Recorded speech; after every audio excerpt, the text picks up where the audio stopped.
Hello and welcome to today's interview with Derek Penman. Derek was the Chief Inspector of Constabulary in Scotland during Stop and Search reform in Scotland. He's also a former Chief Constable, and he is has an honorary professor at the University of Dundee, and he also chairs our CIPER International Advisory Committee. So welcome, Derek, and thank you for joining us. Thank you, Liz, and thank you for the opportunity to participate in today's event. Thank you. So I've got some questions prepared to ask you. So the first one is really if you could reflect on your role as Chief Inspector of Constabulary in Scotland and the Scottish story of reform. Can you tell us a bit about that, please? Yeah, I took over the role as Chief Inspector of Constabulary just at the point when Police Scotland had started, so moving from 8 legacy forces in Scotland to one single force. And really part of my challenge in taking up that role was to create a new landscape for the Inspectorate that could add value and also improve the accountability of Police Scotland under those new structures.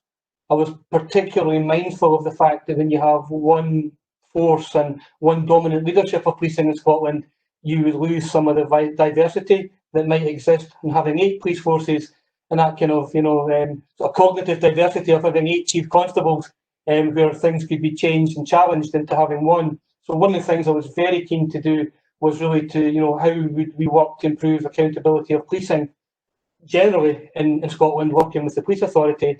But actually, one of the early things that came about at that time was some challenges around stop and search, and it really became an opportunity to set the scene for a kind of model of governance around something that was important to people's human rights as stop and search. Thank you very much. What impact would you say your work of others in Scotland has had on the governance of policing and on policy and practice in relation to stop and search in Scotland?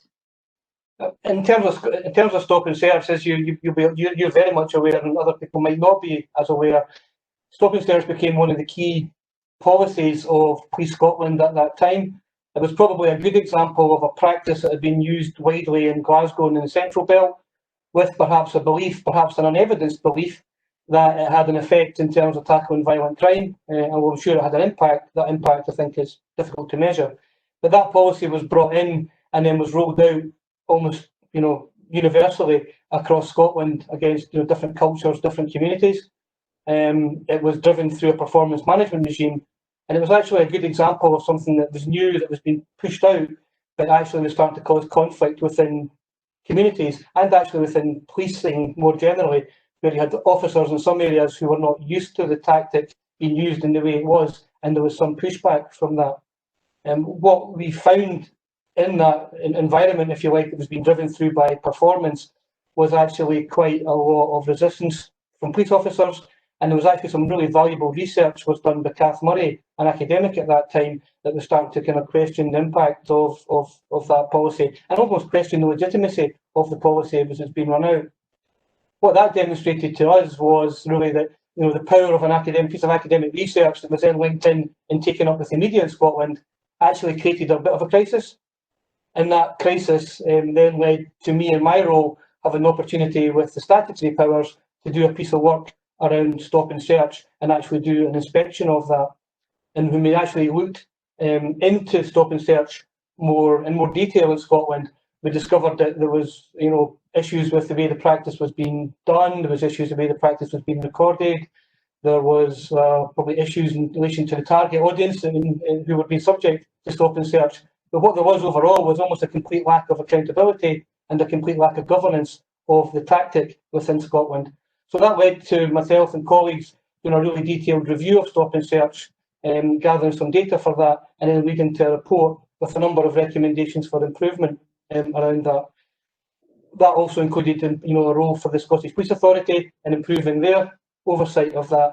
But perhaps one of the most, I think, substantial things that we were able to do was I took the view that stop and search was one example of something that had such an impact on people's rights in Scotland and could have such an impact on legitimacy for policing that almost Police Scotland themselves it was unfair to ask them to develop their own codes of practice in that area.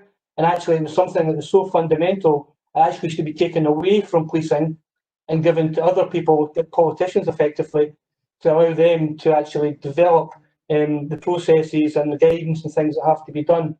One of my recommendations in my report was actually for the Scottish Police Authority and Police Scotland to work with Scottish Government to create a code of conduct effectively for stop and search that didn't exist in Scotland but existed in England and Wales, because I think that was a really good model for the future in key areas that affected human rights, stop and search being the first one, where actually, other people could set the standards, they consult with the public, they could draw on academic research, but develop a code of conduct that could then be applied by the police, and the police would then demonstrate their compliance towards that. Okay, thanks, Derek. So the next question I have is really broad, but just around what lessons can be learned from the experience of improving governance and practice of stop and search in Scotland? Yeah, I think for me we had an interesting approach to reforming stop and search and accountability in Scotland. And perhaps there was that unusual combination I'd mentioned previously around, almost a change of an organisation, a policy being driven out nationally, wasn't well received internally by police officers, wasn't well received externally by the public. Media were picking up on that and were reporting it nationally. I think the nuance here was, though, that academic research had also come in to demonstrate the extent and impact the policy was having, and that effectively provided some evidence for the media in support of their claims that this was a policy that wasn't working well in Scotland, that then in fact triggered the crisis for us. I think the position that HMI had in Scotland gave me an opportunity to use powers to go and do a really comprehensive evidence-based review of the policies and practices and come up with recommendations that hopefully added value. But what I also felt was of great value in Scotland was that continued use of the academic research, where yourself, Liz, and Megan came along, and you actually then did some work into, research into the practices of stop and search. Police Scotland embraced that research and embraced their report, and actually everybody started to work collectively really, really well to find solutions to make the practice better, the accountability better, and I suppose just building up that academic relationship with policing and the Scottish Police Authority to just almost improve the whole landscape of stop and search. So for me, it was quite an interesting mix, perhaps serendipity at the time of who was about, but it was a very good example for me around policy and practice being informed by academic research to then be evidence-based. But for me, it also set some really interesting principles that you went beyond stop and search, because the model that we used around recommending a code of conduct, the independent advisory group with John Scott, which was used for stop and search, we also then tackled again when it came to biometric data. So again, a very similar approach was used in relation to that as well. So I think the impact of the research was really worthwhile in terms of improving stop and search across Scotland. But it was that, to me, a very helpful mix of the academic research, identifying it, HMI doing the detailed research with powers to come up with solutions, Police Scotland and the Police Authority embracing change and knew something needed to be done, and then academic research assisting and actually pulling that together to make it evidence-based. And then obviously the work that John Scott had done, which formed a new model of independent advisory groups that have been used a few times since then, which then leads to Parliament Code of Conduct and almost a much better framework for accountability and legitimacy for policing in Scotland. Fantastic, thank you very much. And what would you say to key stakeholders in countries which are considering engaging in work in this area? I suppose my first message is don't be afraid, because there's always a reluctance, I think, especially for authorities or policing themselves, to start to, I suppose, encourage scrutiny or encourage accountability. It does, in many cases, seem counterintuitive. But actually, in terms of going back to the appeal principles, of policing by consent, it's almost fundamental that the police have transparency in what they do. And then when it comes to something like stop and search, which actually is so intrusive in terms of people's liberties and human rights, to actually encourage external scrutiny of that and to encourage, better accountability, better metrics and recording, better trained officers and its use is actually a far more virtuous thing to do. What our research never said at any time that stop and search was not a valid tactic or a necessary tactic for police officers to use. What we basically said, it should be used better, it should be better, intelligence-led from the use of data, and actually the use of it should be much more transparent and be made accountable of it. So my main message really would be, don't be afraid of this, because actually what I think it's done in Scotland in many respects is it demonstrated Police Scotland and the police authorities' willingness to embrace that accountability, and actually it resulted in a code of conduct that actually provided greater clarity in the use of the tactic. And importantly, it also got some academic research that informed the policies. And also it's now got a whole data-driven system that actually provides information that would encourage Police Scotland to use the tactic in a much more intelligent-led way than it had been previously. So a pretty virtuous approach, I think, if you can do that. The initial thing, though, is that nobody really wants to be involved in this and they like to work on it quietly, which is just as wrong.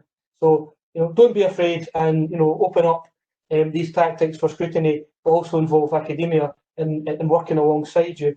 The other thing, and obviously my role in cyber, I'm an advocate for academics, and you know that, but what's important, as I've previously been involved in policy, involved in government around this, was academics bring independence to the process that you might not get from internal reviews. HMIC is academic, but academics also bring that independence that's really important, and they bring scrutiny of that. And I think that's something that's really important to bring in.